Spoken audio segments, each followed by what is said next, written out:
So இன்னைக்கோட வீடியோல super and எம்மியான ஒரு Karnataka style bisibelebath எப்படி பண்றதுன்னு பார்க்கலாம். வாங்க வீடியோக்குள்ள போலாம். Hi all, welcome to Awesome Recipe. If you are new to my channel, do subscribe. Click on the bell button, like, share and give your valuable comment below. Let's see the recipe. So இப்போ நம்ம first bisibelebath பண்றதுக்கு மெஷர்மென்ட்ல நம்ம 1/2 cup அளவுக்கு கூட்ட சாம்பார் பருப்பு, அதே 1/2 cup அளவுக்கு rice எடுத்துக்கிறேன். இது நல்லா நம்ம இப்போ வாஷ் பண்ணி எடுத்துக்கலாம். நீங்கள் எந்த அளவுக்கு பருப்பு எடுக்கிறீங்களோ சேம் அளவுக்கு தான் நீங்கள் ரைஸும் எடுத்து போடணும். ஸோ இது நல்லா இப்போ வாஷ் பண்ணிக்கலாம். ஸோ பருப்பு நல்லா நம்ம இப்போ வாஷ் பண்ணியாச்சு.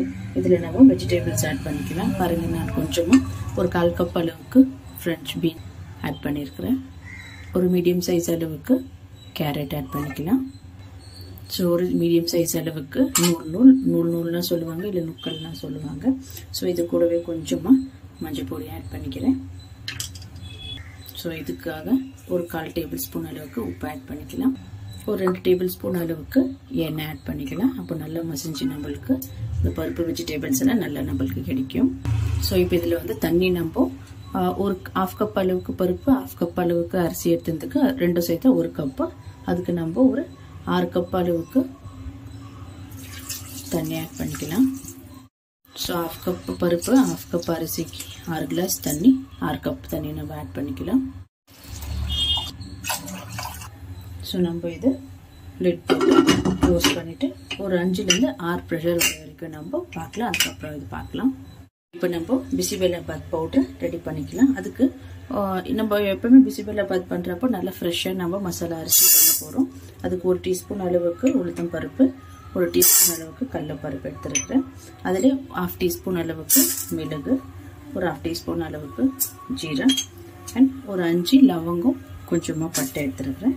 இது இப்போ நல்லா இது ரோஸ்ட் பண்ணி எடுத்துக்கலாம். ஸோ இது நல்லா இப்போ கலர் சேஞ்ச் ஆகிடுச்சு. அதே மாதிரி 1 டீஸ்பூன் அளவுக்கு நான் இப்போ தனியா ஆட் பண்ணிக்கிறேன்.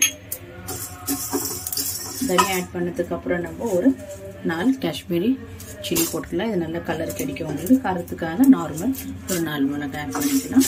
இது நல்லா ரோஸ்ட் பண்ணி எடுத்துக்கலாம் இப்போ. ஸோ இது கூடவே ஒரு 2 டேபிள் ஸ்பூன் அளவுக்கு துருவின கொப்பரை ஆட் பண்ணிக்கலாம், ட்ரை கொப்பரை. நல்லா இது இப்போ ஃப்ளேம் ஆஃப் பண்ணிவிட்டு இது நல்லா நம்ம இப்போ ரோஸ்ட் பண்ணி எடுத்துக்கலாம். லாஸ்ட்டாக கொஞ்சமாக கறிவேப்பிலை ஆட் பண்ணிக்கலாம். அவ்வளோதான். இது நல்லா இப்போ நம்ம கூல் பண்ணிவிட்டு நம்ம பவுடர் பண்ணி எடுத்துக்க போகிறோம்.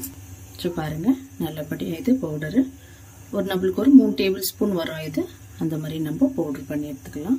அவ்வளோதான், பிசிபெல்லாபாத் பவுடர் ரெடி ஆகிடுச்சு இப்போ. ஸோ நம்மளுக்கு பருப்பெல்லாம் இப்போ ரெடி ஆகிடுச்சு, வெந்துடுச்சு பார்த்தீங்க. ஸோ இதில் இப்போ நம்ம தாளிக்கிறதுக்காக ஒரு டேபிள் ஸ்பூன் இல்லை 2 டேபிள் ஸ்பூன் அளவுக்கு எண்ணெய் ஆட் பண்ணிக்கலாம். ஸோ ஆயில் நல்லா ஹீட் ஆகிடுச்சு. இதில் ஒரு பிஞ்ச் அளவுக்கு வெந்தயம் ஆட் பண்ணிக்கலாம். ஒரு 1/2 டீஸ்பூன் அளவுக்கு கடுகு, ஒரு 1/2 டீஸ்பூன் அளவுக்கு ஜீரா ஆட் பண்ணிக்கலாம். ஸோ இது கூடவே ஒரு 10லேருந்து 15 அளவுக்கு கேஷ்யூ ஆட் பண்ணிக்கிறேன். நீங்கள் வேர்க்கடலையும் இதில் ஆட் பண்ணிக்கலாம். பாயில் பண்ணணும் அது, இல்லைன்னா நீங்கள் க்ரீன் பீஸ் ஆட் பண்ணிக்கலாம். ஸோ இது நல்லா இருக்கும், நேரமாக ரோஸ்ட் ஆகட்டும். ஸோ இப்போ நல்லா இது கேஷ்யூவில் நல்ல கலர் சேஞ்ச் ஆகிடுச்சு. இதில் நம்ம இப்போது 1 கப் அளவுக்கு சின்ன கப் அளவுக்கு சின்ன கேப்சிகம் ஆட் பண்ணிக்கலாம். ரொம்ப ஃப்ரெஷ்ஷாக போடாதீங்க, ஏன்னா அது எடுத்து வச்சுட்டு சாப்பிட்ற மாதிரி வந்துடும். நல்லா இப்போ கேப்சிகம் எண்ணெயில் ரோஸ்ட் ஆகணும். அந்த எசன்ஸ், கேப்சிகமோட எசன்ஸ் தான் ரொம்ப மெயின் பிசிபெல்லாபாத்துக்கு. ஸோ இப்போ இதில் கொஞ்சமாக ஒரு சின்ன வெங்காயம் ரஃபாக சாப் பண்ணி வச்சுருக்கிறது, இது கூடவே நான் ஒரு டொமேட்டோ கட் பண்ணி வச்சுருக்கிறேன், இது ரஃபாக சாப் பண்ணி வச்சுருக்கிறது, இதை ஆட் பண்ணிக்கலாம்.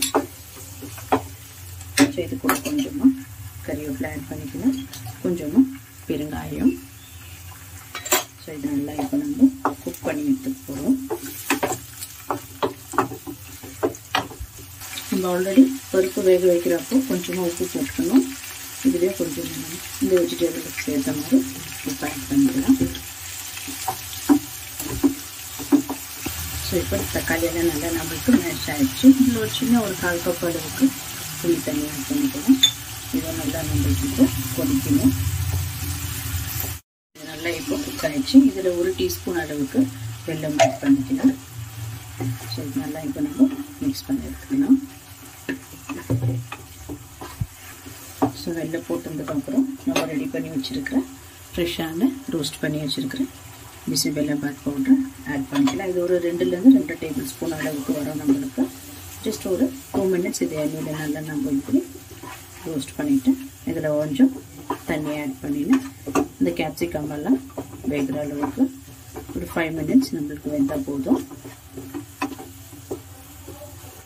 ஸோ அவ்வளோதான். இப்போ இதில் ஒரு கப் அளவுக்கு நம்ம தண்ணி ஆட் பண்ணிக்கலாம். ஏன்னா கேப்சிகம் ஆனியன்ஸ் எல்லாம் நம்மளுக்கு பாயில் ஆகணும்.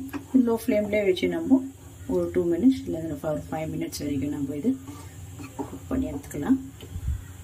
பாருங்கள், இப்போது அரிசி பருப்பு, கேரட், பீன்ஸ் எல்லாம் நம்மளுக்கு நல்லா இது குக் ஆகி வந்துடுச்சு. இப்போ நம்ம தாளித்து வச்சுருக்கிற பிசிபெல்லாபாத் மசாலாவில் இதை ஆட் பண்ணிக்கலாம். ஸோ பாருங்கள், இது நல்லா இப்போது கொதி வந்துடுச்சு. இன்னும் ஒரு 2 நிமிஷம் இது நல்லா குக் ஆகட்டும். ஏன்னா நம்மளுக்கு கேப்சிகம் நல்லா குக் ஆகணும். ஸோ அவ்வளோதான். இதில் நம்ம குக் பண்ணி வச்சுருக்கிற அரிசி பருப்பெல்லாம் அதை ஆட் பண்ணிக்கலாம். நம்ம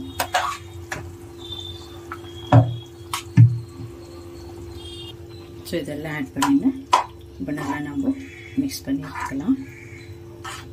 அந்த காஷ்மீரி சில்லி போட்டிருந்தால பாருங்கள் கலர் எவ்வளோ நல்லா இருக்குது.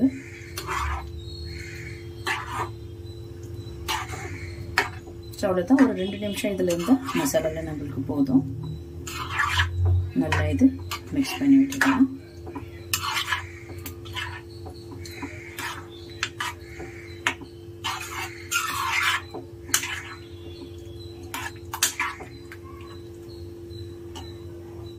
ஸோ இப்போ நல்லா நம்ம பிசிபெல்லாபாத் சர்வ் பண்ணிக்கலாம். ஸோ நல்லா ஹாட்டாக நீங்கள் பண்ணி வச்சுட்டு வேணால் நீங்கள் சாப்பிட்ணும், இல்லைன்னா ரொம்ப கெட்டியாகிடும்.